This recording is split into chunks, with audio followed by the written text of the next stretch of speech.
We'll call the meeting to order and we'll start with the pledge. I pledge allegiance to the flag of the United States of America and to the republic for which it stands, one nation, under God, indivisible, with liberty and justice for all. I thank everyone for joining us this evening for the school board. I want to remind everyone that we are live streaming the school board meeting tonight. So we'll welcome those who are joining us via the World Wide Web as well.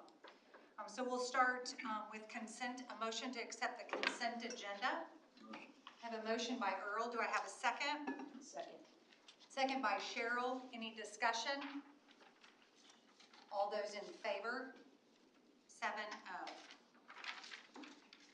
Next, we'll ask if anyone is present who would like to speak on any item on the agenda or any other topic. Okay. Hearing none, we'll move down to High Ability Showcase. So we have students in our new elementary high ability program who are coming to showcase some things they've been working on so far this year and talk about a recent field trip they've taken. So I'd like to introduce Mrs. Tiffany Thurston, our teacher for high ability and EL, to take it away.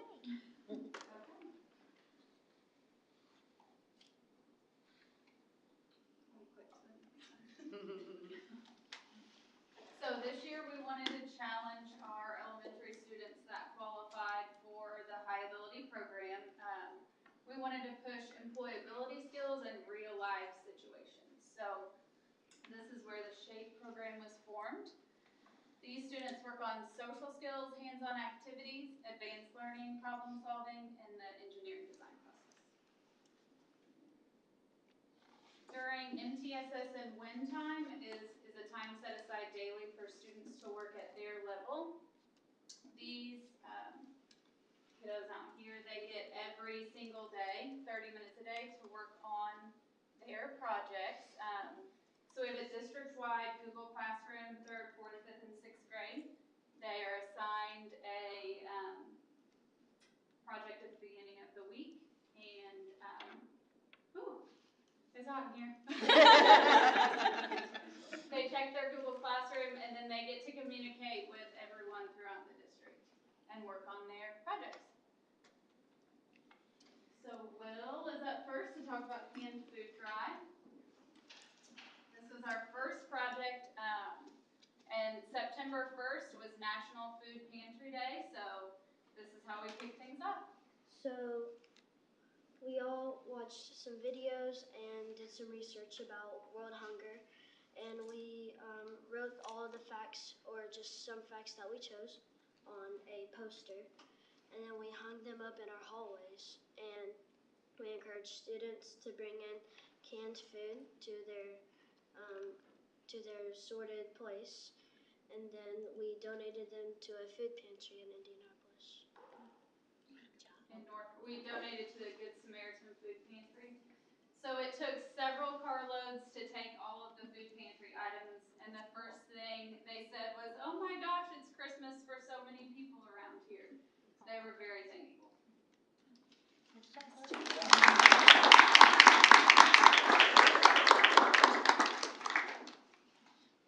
Next were our September 11th activities. So here's Becca.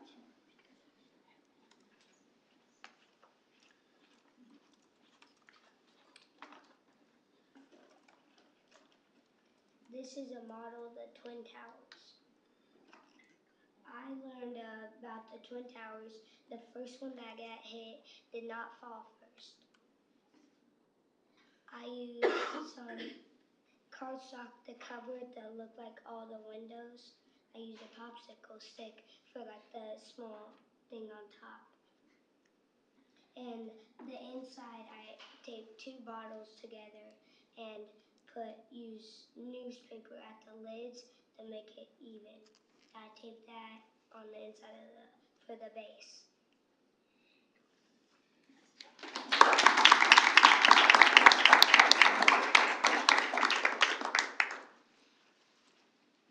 The next project was our state cereal research projects, and then a few of our 6th graders also did country. So here's Violet.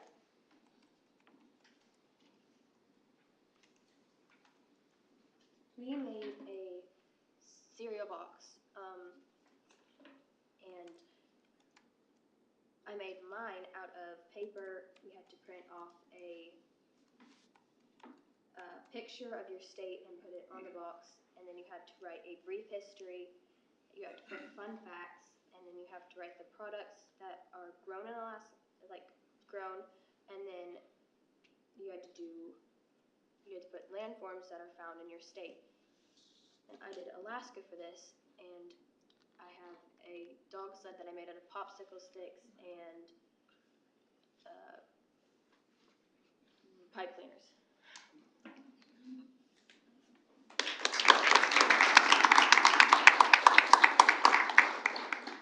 And then some of our students kind of went above and beyond, and they made a commercial. So here's an example of one of our commercials from a 4th grader at Brush Creek. Have fun in the sun at Florida where the waters are blue. I guarantee you will have fun with the waters and sand. Drink milk from a coconut and watch the crabs zoom by and try gator bites.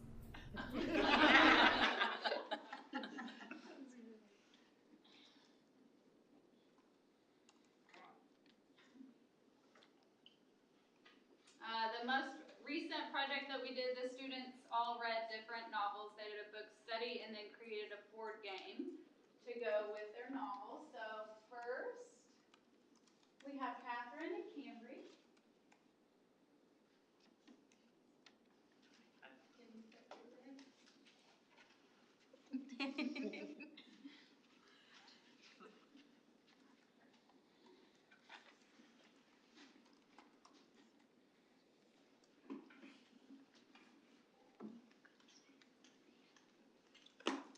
This is our board game, Mouse and the Motorcycle game. There's tons of places you can get stuck and get money, and you can lose money or go to jail. And then you can go to the store, buy helmets,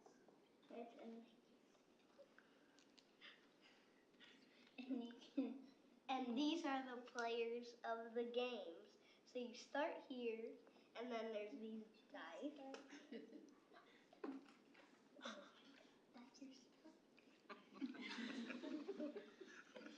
So you roll the dice, and right there it just got a 6. So go ahead, you can go 6. And then we just got $1,000.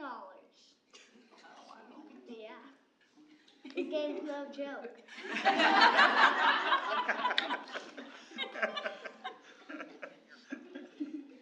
So your game is kind of like what? We read a book about it, and it's like mixed with Monopoly.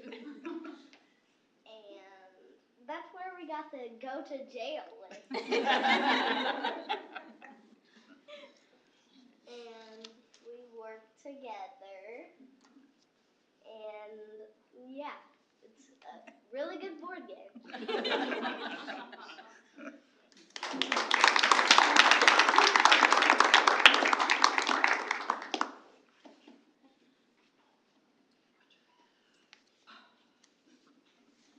And next we have Emma and William to show their board game. Monopoly is a fan favorite.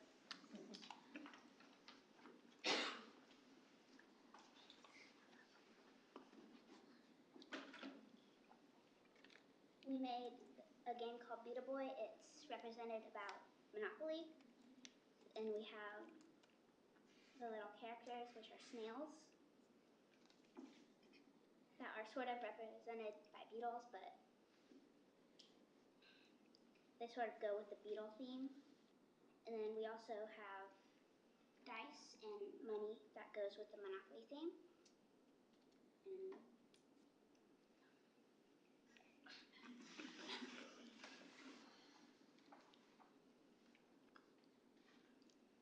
so how you play is you roll the dice, and then you have to move the player how many ever spots, and then you start out with $200, and then you have to pay if you land on one of the pay spots, and then there's also free spots. And then there's also a free parking, which is how you get the money that's in the middle that you have to pay for the taxes.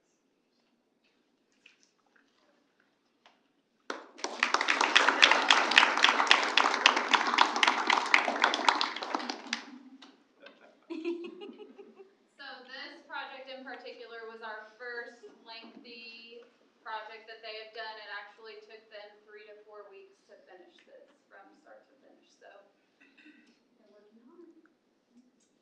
And then next we have our high ability field trip we just had on Friday. So we took all of our high ability students to the community building and they learned about robotics and made robotic hands. So we all made, we got split up into groups, and then it was people that we had no idea who they were. And then we all got to know each other, and we all collaborated and made a robotic arm.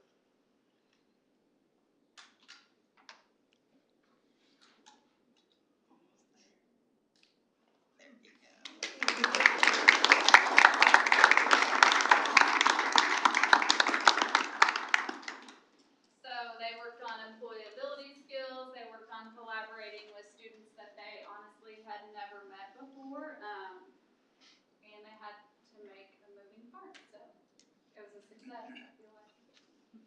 And that's all I have. Thank you so much.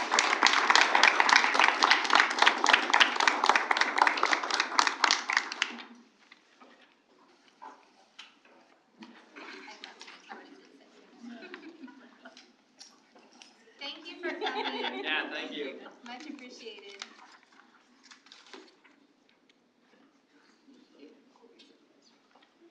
So while everyone is kind of moving around in the room, and if anybody wants to change seats now that a back row is open, that's fine too. We know how Jennings County people are. We like back rows. So I just want to thank them for coming, first of all. Secondly, I think when you're talking about high ability, and yes, you're learning all of these skills, them coming and presenting is also part of the education.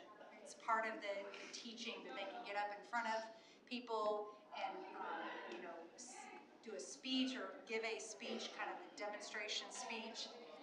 It's very exciting that they're able to do that. I can't imagine if I was that age getting up. No offense to anyone here, but we're a little bit intimidating, I imagine. But they did a fantastic job, and I wish that the cameras could have got this side, right? But they did a great job, and so just thank the parents and all of the kids and the teachers who teach these kids and assist them. So. And I want to thank the board for allowing us to add that position this year. These are new opportunities the kids are getting into schools because of the addition of that position. And Tiffany also works with our multilingual students at the same time. She's been a fantastic addition to our elementary programming. And I wanted to add just one quick thing on there, because I went out and spent some time out there Monday and to go to the different groups and to watch. And one of the things that you think about the learning process and what they're doing, one of the more interesting things that we witnessed was these are high ability kids. Normally when they're in their normal groups, they may tend to be the leader, but when they were within a group of their peers, how they interacted with each other, especially not knowing each other, was very interesting to watch. But they did a fantastic job as I went around to watch. It was an interesting thing to go see. Well, thanks, Nikki, for setting up that demonstration. That was very nice, very nice. So we'll continue down the agenda. We're down to old business. We have some NEOLA policies. Yes, asking for approval for this group of NEOLA policies. Can we take all these at once? We'll do this as if everyone's okay, we'll do this as a batch. Do I have a motion to accept the 5 NEOLA policies as written? So moved. I have a motion by Pat. Do I have a second? Second. I have a second by Mary Lynn. Any discussion? All those in favor? 7-0. Next, we'll go down under approval to adjust some meeting days. This actually moves us back to the traditional schedule for the 2nd and 4th for most of these. Asking to move February 29th to February 22nd and March 14th to March 7th, please. Asking for that approval. So moved. I have a motion by Travis. Do I have a second? I have a second by Chelsea. Any discussion? All those in favor? 7-0. Thank you. Next, under new business, we have an organizational structure inform. Just an inform, we have updated our organizational structure this year. It actually now matches what's in policy. And that structure is that in addition to the superintendent, there is an assistant to the superintendent for education. Carrie fills that role. And then there is an assistant to the superintendent for operations, and Philip fulfills that role. The difference is that now there are departments that report to them directly. So Philip is picking up multiple other departments in operations, such as transportation, food service, the business office, and so that makes a great impact on communication structure for our staff. It gives them multiple people to get a hold of and get in touch with. It also allows us to increase the support and communicate as we're talking through planning. So just an inform on what that structure is and who's in each role. Okay. Again, that item was an inform. Does anyone have any questions for Nikki? Okay. And we'll go down to the next item under new business, and that's an adjustment. Okay. Asking for an adjustment for Philip Marsh salary for $2,100, and that is due to, because of that structure difference, it's greatly increased Philip's duties with supervision. So all the operations departments report directly to Philip: food service, business office, transportation, and buildings and grounds. And so we're streamlining how that administration works, but it also has added quite a bit to Philip's duties to check in with each of those departments. So asking for compensation for that additional work and time. Do I have a motion? I have a motion by Chelsea. Do I have a second? Second. I have a second by Mary Lynn. Any discussion? All those in favor? 7-0. Next, we'll go down under programs and enrollment study presentation. Yes, so we are part of, I saw an IU study recently that 70% of corporations, public school corporations in Indiana, have seen a decline in enrollment. We are one of those corporations. But for forward thinking and forward planning, I really wanted to dig into and look at why that is and ask for some expert help on that. I know we've tried to do some exit surveys and look at that ourselves, but really asking for someone who's an expert to come in and help us. And so we've asked for Jerry McKibben from McKibben Demographic Research. He's worked with a lot of school corporations in Indiana, especially those around us. And so we've asked if he would do a study for us about what does the next 10 years look like with an enrollment, what are some factors to that for a building to building and throughout the county. So he's completed that report. You have a copy in front of you, and he's going to present those findings for us this evening. So, thank you. Thank you, Nikki. Madam Chairperson, ladies and gentlemen of the board. Two things I want to do before I get into the actual results here. And number one, don't let Rock Hill, South Carolina fool you. I do not have a southern accent. I was born and raised in Fort Worth, Indiana. Went to Carroll High School in Northwest Allen. Used to be Indiana State demographer for 6 years in the 80s and 90s. Nikki mentioned we've done close to 3,000 school districts in the last 35 years in 23 states, and here in Indiana, over 100 of them. Just on this trip alone, we're covering, besides you guys, West Allen, Southwest Allen, Huntington County, Westfield, Washington, Lebanon, South Hancock, Franklin County. That's just this trip. So we've covered a lot. Secondly, and much more important, these are forecasts. They are not projections. There's a very important distinction there. A projection is where you take a variable, usually year-to-year survivorship, second to third, fourth to fifth, or a 5-year period, create an algorithm, and use those results to literally project out in the future. It's very quick, simple, easy, cheap. And until about 1990, all you had in the way of enrollment research. The problem with a projection is it's almost never correct, because the only way a projection can be correct is what's happened over the last 5-year period replicates itself over the next 5 and 10 years. I don't know about anybody here. I hopefully don't see the last 5 years again anytime in my lifetime, so. This is a forecast, a two-step procedure.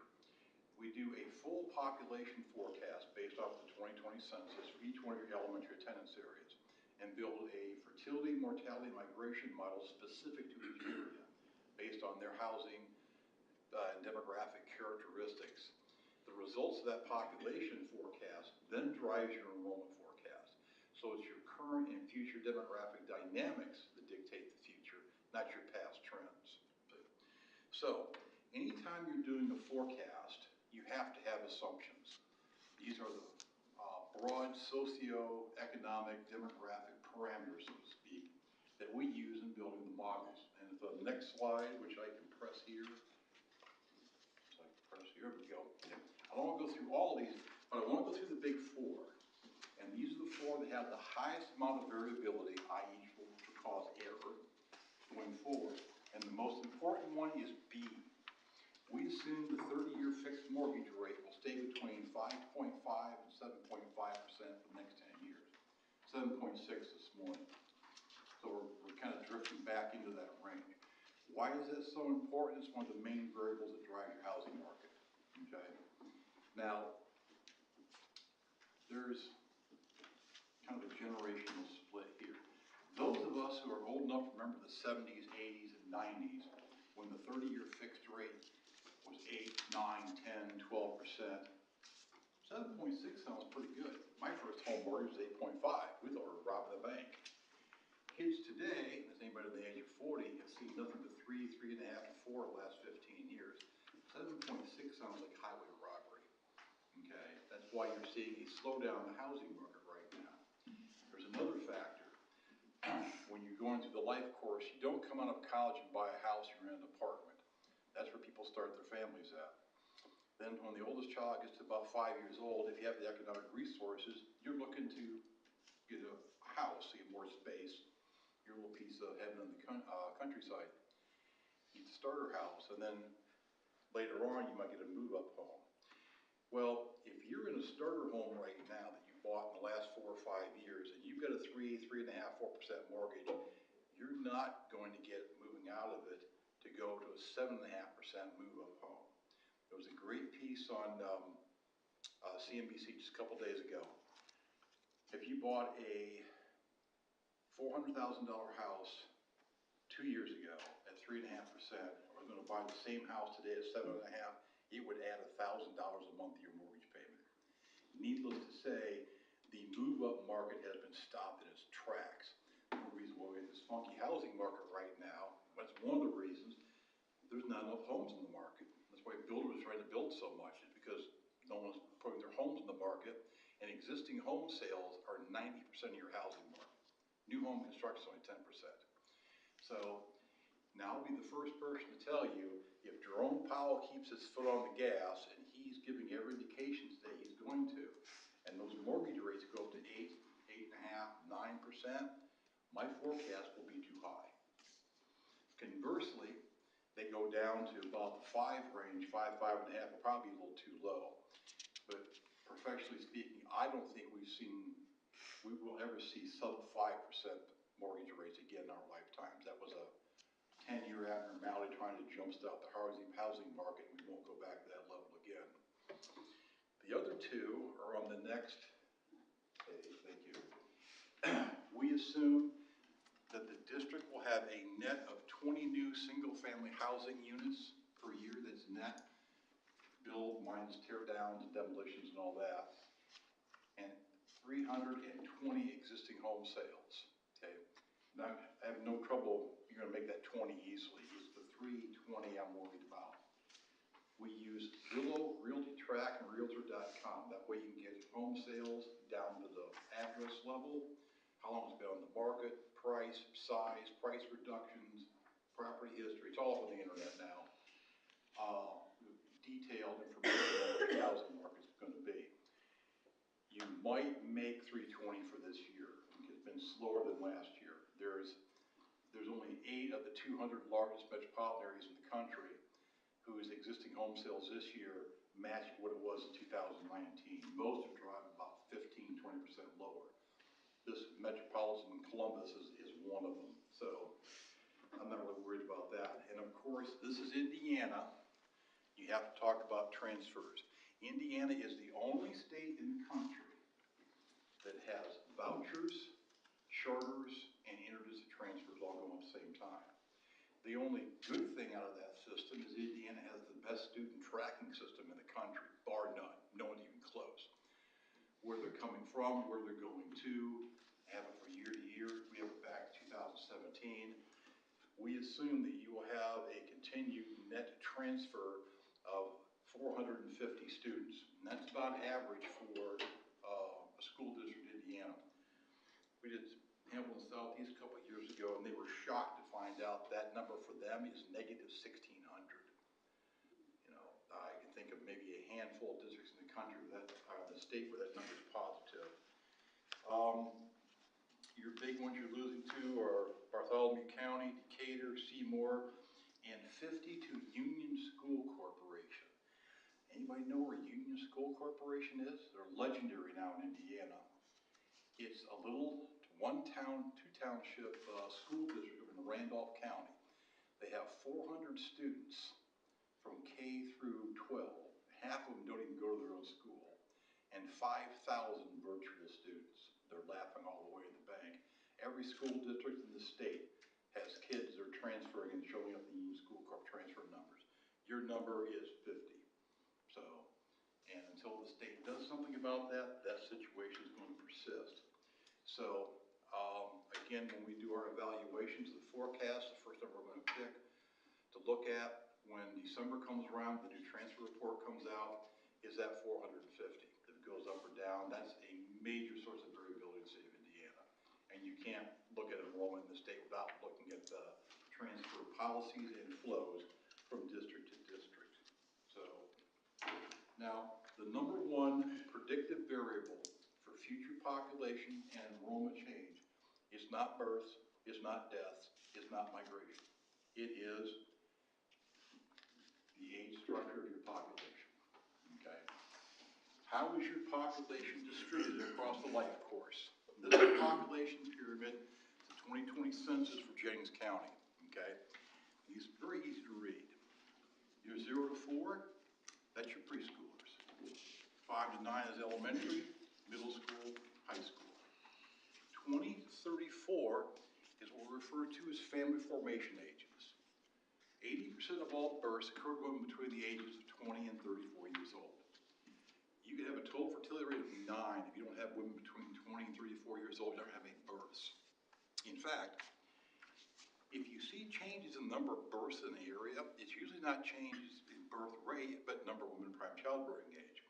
Birth rates in the U.S. and Indiana have stayed in a nice, tight 15% range over the last 50 years, between 1.6 and 2.0, average number of women in her lifetime. So, 35 to 54 are the ages where most people have kids in school. Okay.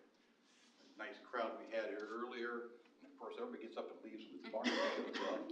But they were, most of them, the parents, between 35 and 54 years old. There are exceptions to that. I was one of them. I was a first-time father at 40. But there's not that many of us. In fact, when my son graduated high school, everybody said what a nice, well-behaved grandson I had. 55 to 69, what we refer to as the empty nest households. Okay? This is where it gets confusing for people. You got the Smith family down the road, lived there for 20 years. All right? 10 years ago, it was mom, dad, and 2 kids in school. But today, the 2 kids have graduated, gone off to college or wherever. Same house, same owner. 4-person households, now a 2-person household. And that's one thing people don't look at is a change in household size. Jennings County, like virtually everywhere else in the U.S., saw a drop in household size the last decade.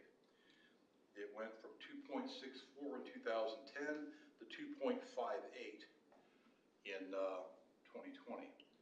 Now, 0.06 doesn't sound like a heck of a lot, does it? Until you multiply it by 10,000 housing units, which have the district.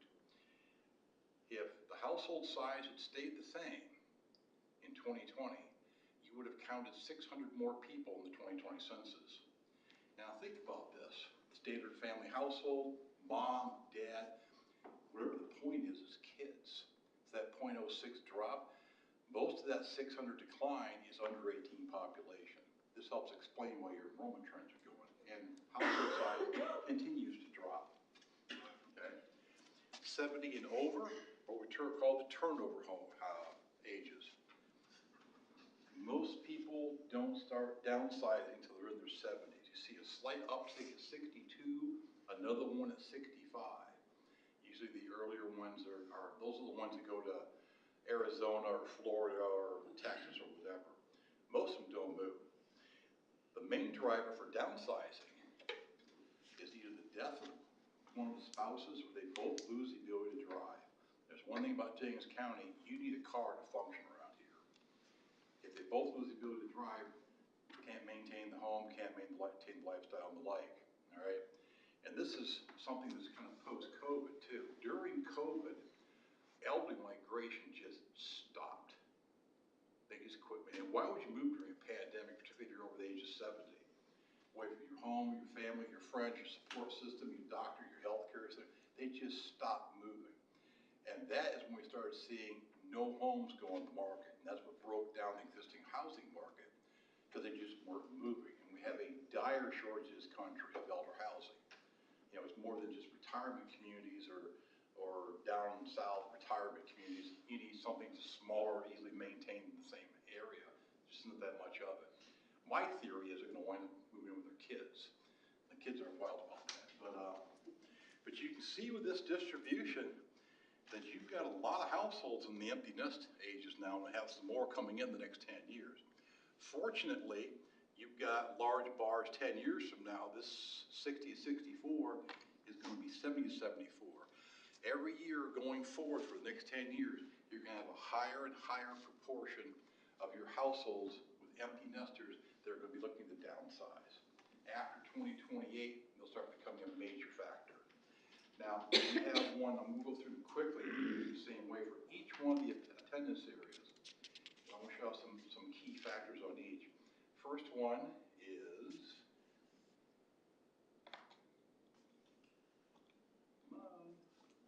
there we go, Brush Creek. Now, we've kept the scale the same on each one of these at 500 because you can then see the relative size of the population of each attendance area compared to the other ones.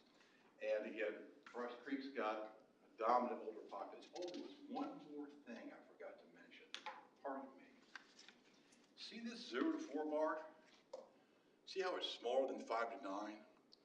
Age forward 5 years. If nobody moves in, you're just left to your own demographic devices. Your elementary enrollment drops by about 300 people, 300 students. Why? Because the cohorts behind them are smaller than the ones in there right now, okay? It won't because you do have in-migration. But one reason why you have this deficit is because of the lack of women in prime childbearing age. About 90% of the Indiana school districts have this phenomenon going on. Only the urban core areas do not. One with lots of apartments. Now back to regular ones. Make me pay for this, aren't you? There we go, Brush Creek. Same basic structure, older population, a little bit of a deficit. You go to Ram Creek, we're seeing again the same phenomenon. You know, not quite as old as Brush Creek, but still old. Hayden Elementary, again, probably see a little bit quicker turnover out there, but again, a deficit 0 to 4. North Vernon. Okay, here's one of the issues here. North Vernon has a disproportionately large amount of the district's population. That's why all those other pyramids all look so small, because they are small compared to North Vernon. Biggest one in population, closest one to the district's average, the county average. And then, come on, Sand Creek, which is the smallest one. So you can see a real stark difference here. So your outlying elementary attendance areas, much smaller population than North Vernon.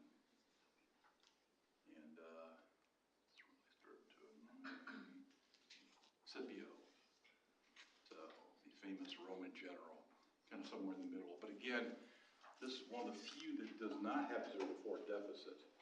Don't ask me why. I don't know why Scipio has the highest fertility rate in the county. I'm not going down that road. So, but they also have a little younger population too, so they're not going to see as much turnover as some of the other ones would be.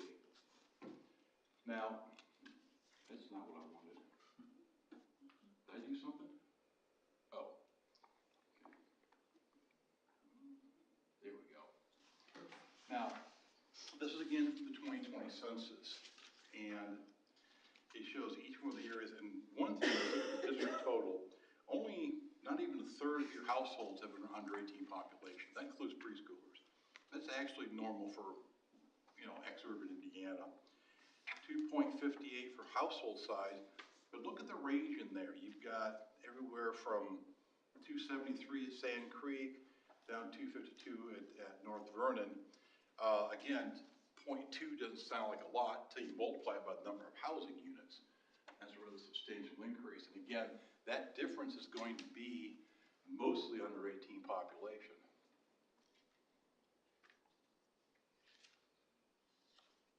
There we go. Householders 3554, again, roughly about a third. Correlates very well with under 18 population. Pretty consistent. Over 65, about 28%. This is a school district that's going to see an increasing number of households at turnover ages after particularly 2028. And again, the range there is actually pretty tight. Graham Creek at 31, not surprisingly, North Vernon, which is the urban core of the district, at 27%. The final column, homeowners, 76%. Owners versus renters, called housing tenure and demography, an underappreciated variable. Because owners and renters have two completely different demographic dynamics. Renters tend to be younger, still forming their families, and move an average about every 2 years. Homeowners tend to have completed their family formation, are older, and for that purpose, wealthier, and move an average every 14 years. Okay, so one's more mobile, one's not. There's two numbers we look at. One is kids per household and school-age kids per household. In apartments, that number is very far apart because they're still forming their households. They have a lot of preschoolers. Homeowners tend to have completed their household or family formation, so the kids per household, school-age kid, tend to be much closer together. So you have to look at that. And again, there's a bit of a range here because most of the apartments that are in the district are in North Vernon. It's at 64. All the rest are owner-occupied in their 80s. So much more. It takes a lot more time for the demographic inertia to move in owner-occupied than it does in renter, majority renter areas. And then, there we go. Single-person households, 25% of the housing units, households in the district are single-person. 10% are single-person over 65. These are the ones most likely to turn over in the short term.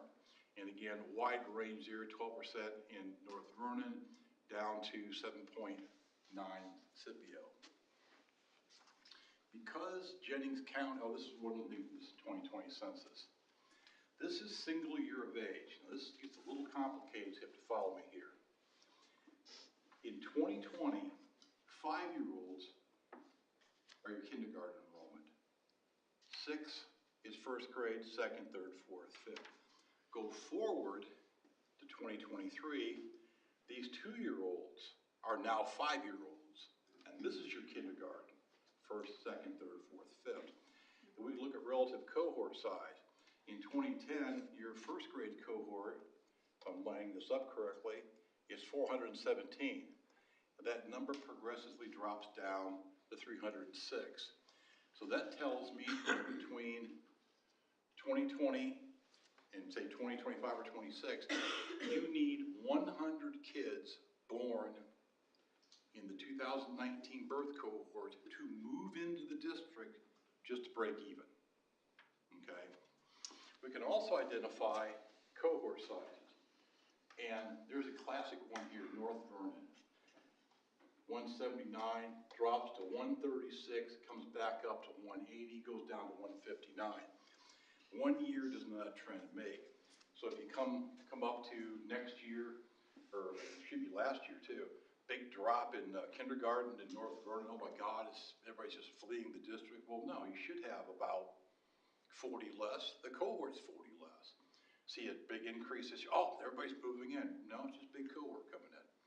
We want to eliminate these non-linear factors. You know, it helps eliminate error. We want something that link up to our demographic variables. At the district level, I have an example here. This is what we call your market share. I'm going to leave you $20 to buy a new clicker.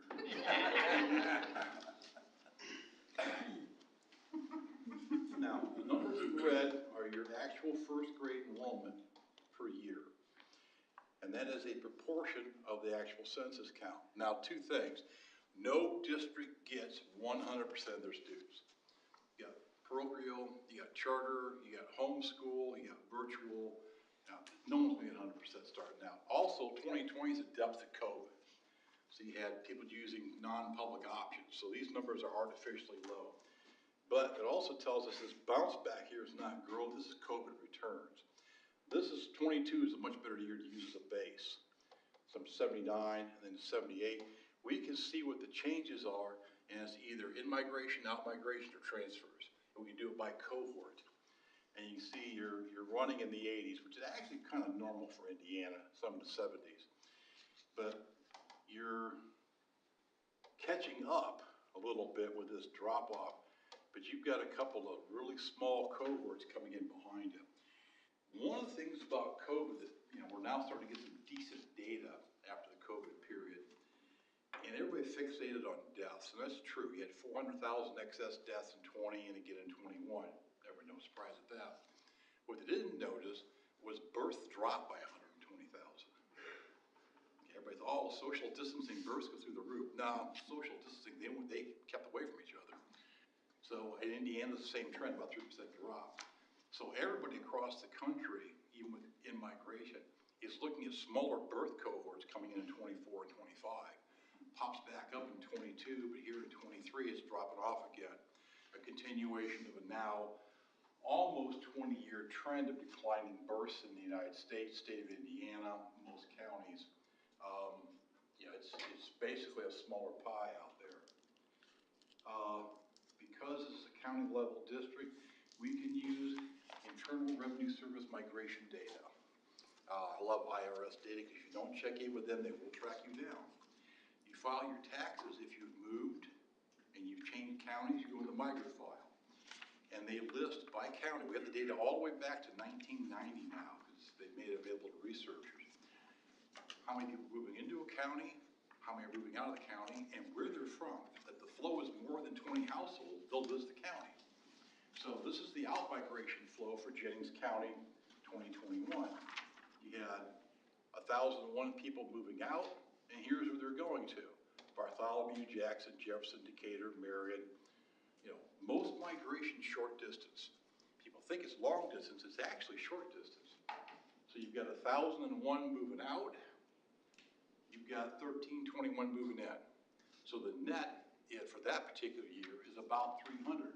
And where are they coming from? Jackson, Bartholomew, Jefferson, Decatur, Marion, Scott, Ripley. Short-term migration. Your main in-migration flows are people 25 to 44 years old, bring 0 to 9-year-olds with them. Your biggest out-migration flows are 18 to 24-year-olds and people over the age of 70. And the 18 to 22-year-olds are the ones going off to college. Jennings County is suffering from what I refer to as the curse of the successful school system. What is the curse?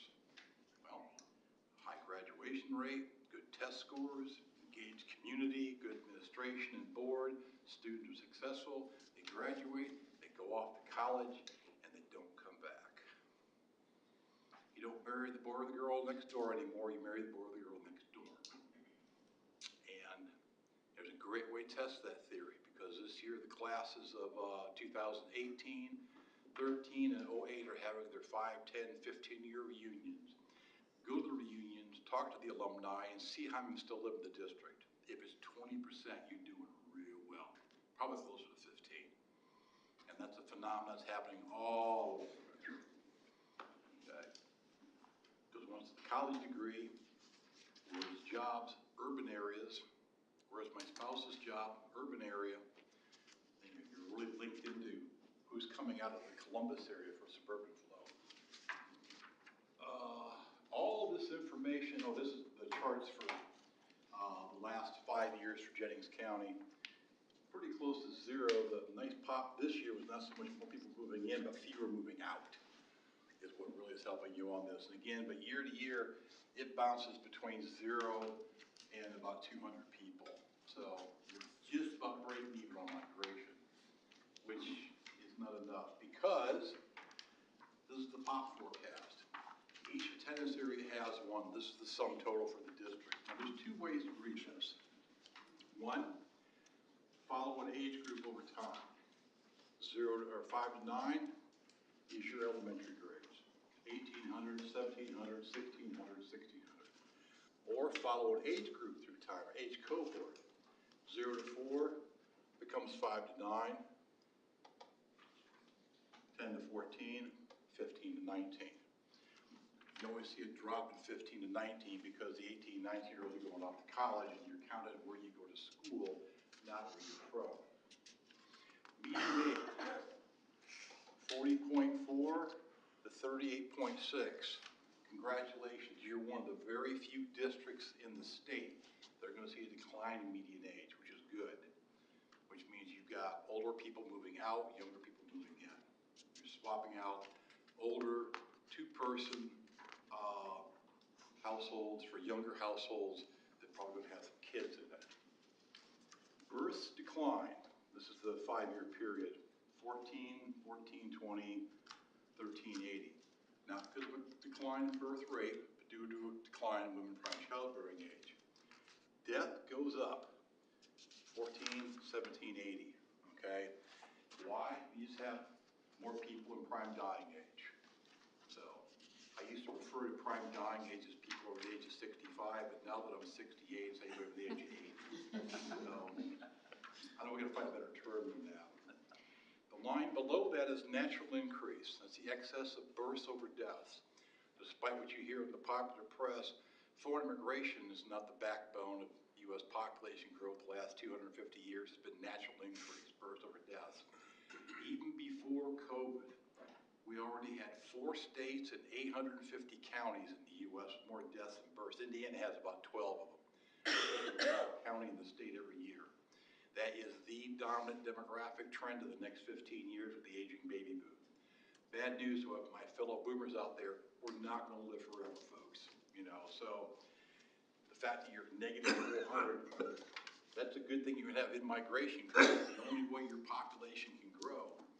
In 400 negative natural increase is enough to keep your population pretty much flat. So way about you're in migration. So you're going to break even. But again, most counties are probably going to lose population as well as enrollment over the next 10 years, particularly in ex-urban and rural areas. Net migration, that's a net. Number moving in, number moving out, and the corresponding change. The results of the pop forecast then drives the enrollment forecast. Okay. Now, the analogy I use here is a bucket of water. If I've got a bucket of water, and I'm pouring water in the top, and there's a hole in the bottom, as long as I'm pouring in faster than enough, the bottom level will rise. But if for some reason the hole in the bottom gets bigger, and it's now running out faster than I'm pouring the same rate, level will drop. Enrollment works the same way. What's the size of your K and 1 cohorts coming in versus the size of your 12th grade cohorts going out, okay? And you can see here that your 12th grade cohorts, you've got some big ones going out, 274, 266, and that's why you see this drop, particularly in the first 5 to 6 years. But as the numbers start to come more into line, you start seeing some migration, you'll notice that the K and 1 enrollment stays steady as it's going up, particularly after 2028. So it's going to start making up for those large cohorts going out.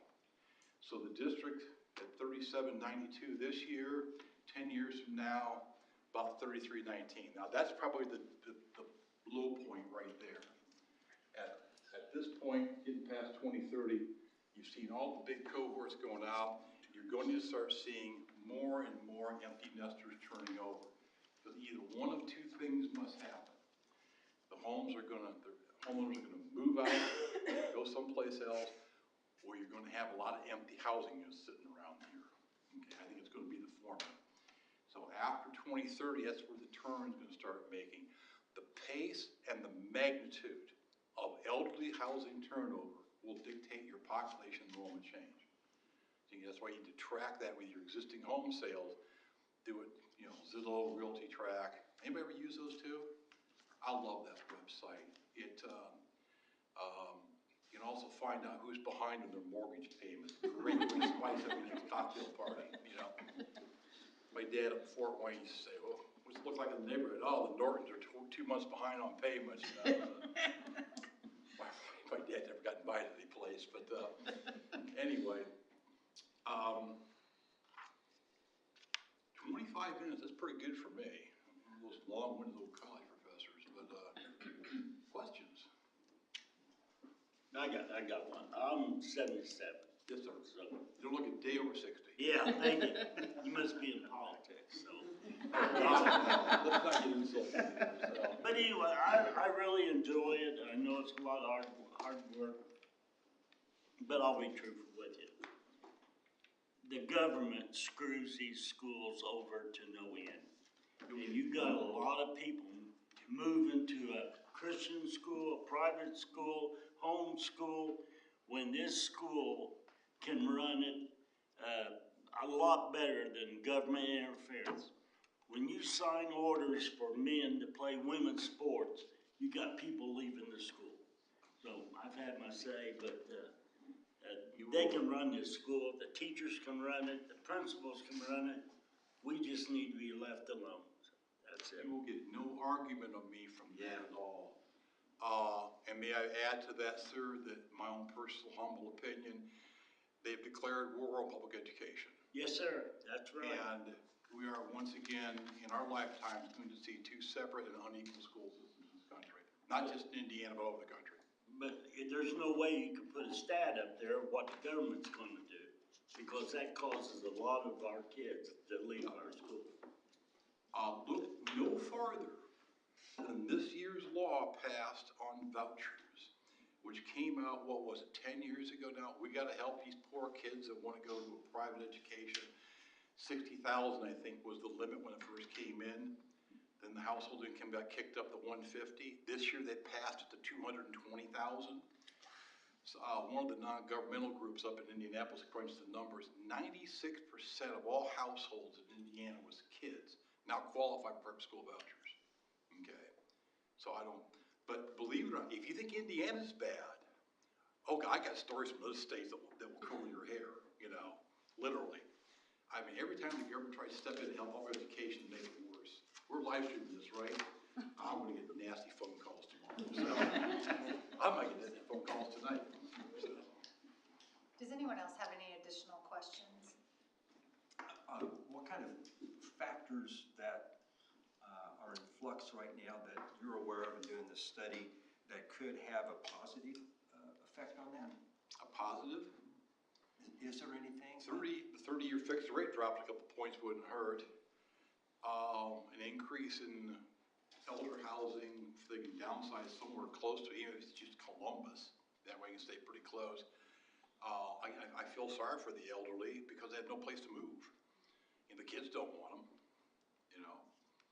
my son wouldn't give me a forwarding address, so. That's for 20 years started with it. But you've got to get this whole system moving again. So the kids got to be able to afford a house to move into. They got to have homes for sale for them to do that, so this whole process can start going again. There's a lot of demand out there. And there's a lot of young people out there that don't want to live in urban areas, don't want to live in suburban cookie cutter places, want a nice place out in the country and a good commute. The problem is most households now are two-income earners. So it's got to be in a location where both can go to work. So if one works in North Vernon, one works in Columbus, say, or one in Seymour, Jennings County is a no-brainer, you know? Because you're probably not gonna have enough jobs in the county for both people, you know? So you're probably gonna have to have split commutes and all that. So I'd be targeting that kind of a population, particularly people who want the best of both worlds somewhere in between. Well, and I'm sure you saw this, you're aware of North Florida Redevelopment Committee, that's been a priority to try to subsidize and help in getting more affordable housing in Jennings County, and specifically in the North Florida City area.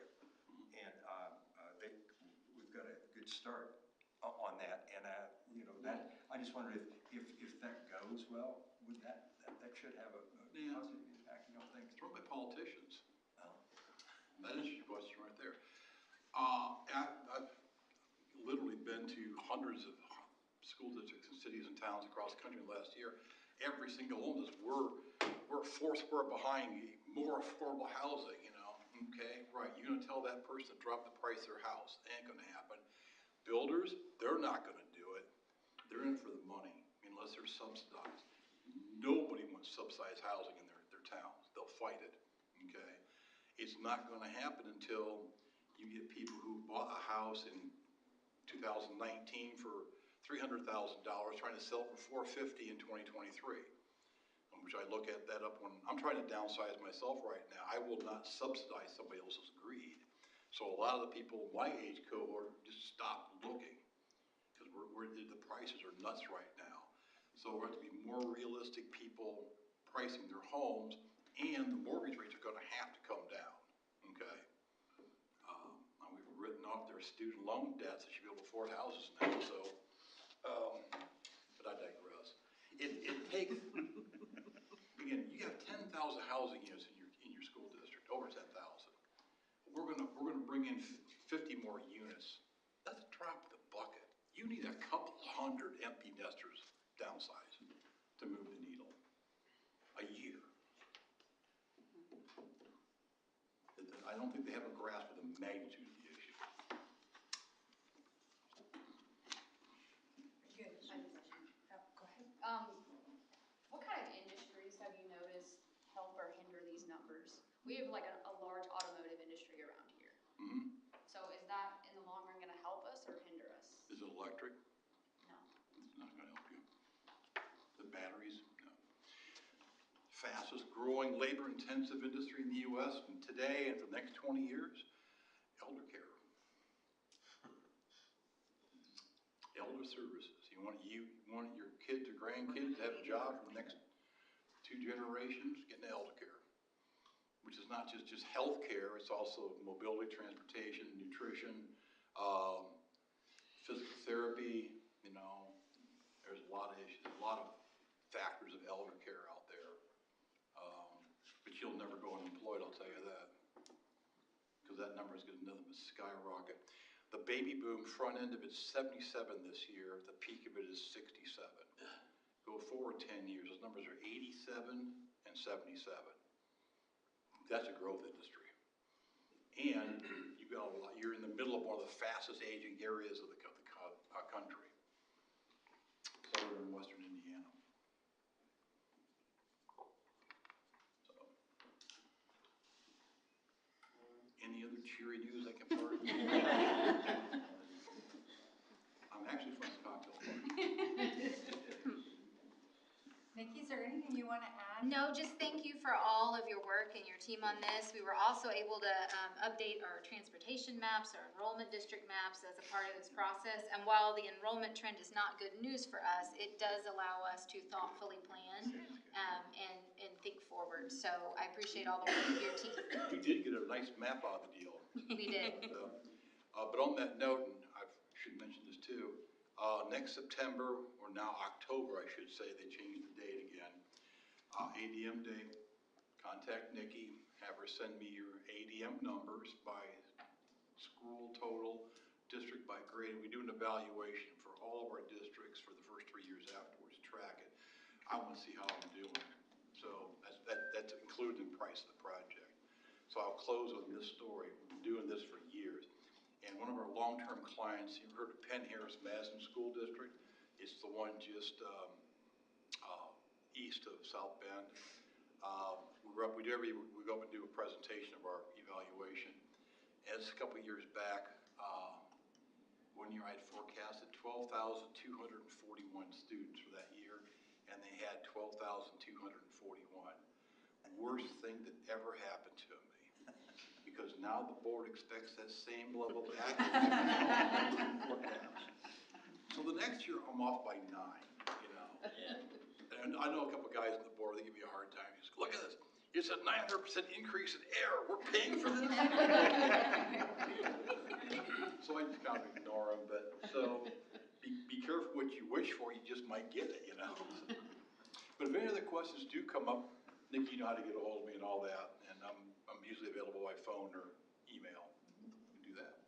Thank you very much. Thank you. Thank you for your time.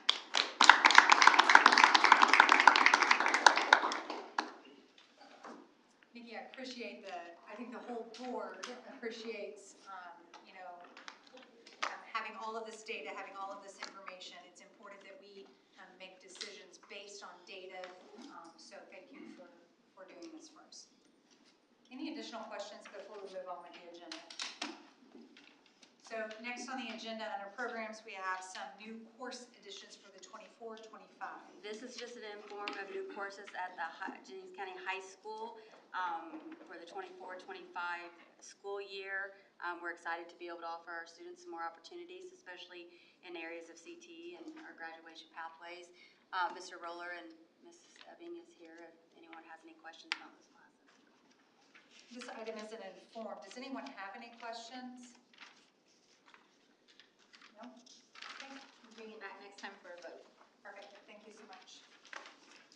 Next, we'll go down under professional staff. We have some tutors, it looks like. Yes, I'm asking for approval once the grant is approved, Title I grant, for title tutors at St. Mary's, Abby Capes, Gretchen Hughes, Lindsay Morris, Angie Kelly, Sandy Kirshner, Allie Tyler, and this is just our yearly approval for non-public schools that's required by our grant.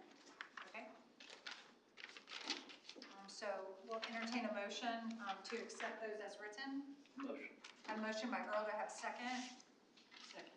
Second by Cheryl. Any discussion? All those in favor? 7-0. Next, there's a resolution. Asking for approval of a resolution for supplemental pay for certified teachers who've completed additional education. We're very pleased that we have a number of teachers taking advantage of extending their education and increasing their ability to be great teachers in the classroom. So the list of names attached to the resolution, asking for approval. So moved. I have a motion by Pat. Do I have a second? Second. Second by Mary Lynn. Any discussion? All those in favor? 7-0. Next, we'll go down under support staff recommendations. I'm asking for the following recommendations to be approved. Allison Baker, Jennings County Middle School custodian, is at termination. Randy Carson, we're asking that he be approved as a volunteer elementary 3rd and 4th grade basketball coach. Kendra Greenlee, we hired as a Northfern Elementary custodian for 2nd shift. Robert Rush, Jennings County Middle School custodian, is at termination. And Arian Seniors as Jennings County Middle School custodian. And that takes care of it. Okay, do I have a motion to accept those as read? So moved. I have a motion by Travis. Do I have a second? Second by Chelsea. Any discussion? All those in favor? 7-0. Next, we have JCEC Adult Ed adjustments. Asking for a pay rate adjustment, additional 50 cents an hour for JCEC classified staff. That mirrors what we've approved for other classified staff. Do I have a motion to accept that? Motion by Chelsea. Do I have a second? Second. Second by Pat. Any discussion? All those in favor? 7-0. Next, permission to post. Asking for permission to post a district permanent custodial sub position. We're finding that we're needing subs for custodians frequently, and it's a difficult position to fill in just overnight, basically. So we'd like to post a permanent sub-position that would allow for us to have frequent support and also be a good training ground for those individuals and hopefully go into permanent full-time positions. So do I have a motion for that permanent custodial sub-position to be posted? Motion. I have a motion by Cheryl. Do I have a second? Second. Second by Pat. Any discussion? All those in favor? 7-0. Next down, under finances, we have some donations. We're going to take this in 2 separate groups. First group is F&AM Masonic Lodge, $300 to Brush Creek Student Snacks. Zenas Baptist Church, $300 value in student snacks to the Brush Creek also. Paula Cars, $20 to the Hayden Student Assistance. Perception Yoga, 3,000 crayons to NV Art Class. Coffee Creek Conservation Club, $2,000 to the High School Academic Honors Program. And the Hope Food donations of $100 from the Young American Class and $450 from Kiwanis. Do I have a motion to accept those donations as read? I have a motion by Chelsea. I have a second by Travis. Any discussion? All those in favor? 7-0. And then the second item? Second item is another Hope Food Program donation, $1,000 from Marilyn Wickham. Okay, do I have a motion to accept that donation? A motion by Earl. Do I have a second? Second. Second by Pat. Any discussion? All those in favor? And then Abstain. 1 abstain. 6-0. Next, we have a resolution for approval. Yes, this is the normal resolution with more than 2 weeks between meetings to authorizing the treasurer, deputy treasurer to make payments of claims without board action prior to December 7th, 2023 meeting, and allow the treasurer, deputy treasurer to make transfers to appropriations within the major classifications. Do I have a motion to approve that resolution? So moved. I have a motion by Mary Lynn. Do I have a second? Second. Second by Chelsea. Any discussion? All those in favor? 7-0. And then down under relations, we have a Barksdale School Portraits contract. Yes, I'm asking for approval for a 3-year contract for all of our schools. The only change here would be Brush Creek would be joining all the other schools who've already been with Barksdale. This will allow us to give some discounts to our parents and also provide school ID badges for safety reasons. And they are also going to give us a badge maker for new hires at the central office level. Do I have a motion to accept that contract? So moved. Motion by Pat. Do I have a second? Second. Second by Cheryl. Any discussion? All those in favor? 7-0. Which brings us down to other. Just like to mention that all of our elementaries are having Veterans Day programs tomorrow, and you're of course invited to attend and as our community members. And thank you to all of our veterans who are with us in the audience and on the board this evening. Hearing nothing else, I'll entertain a motion to adjourn. I have a motion by Chelsea. Do I have a second? Second by Earl. All those in favor? 7-0. Earl, did you raise your hand? Yes. Thank you. 7-0.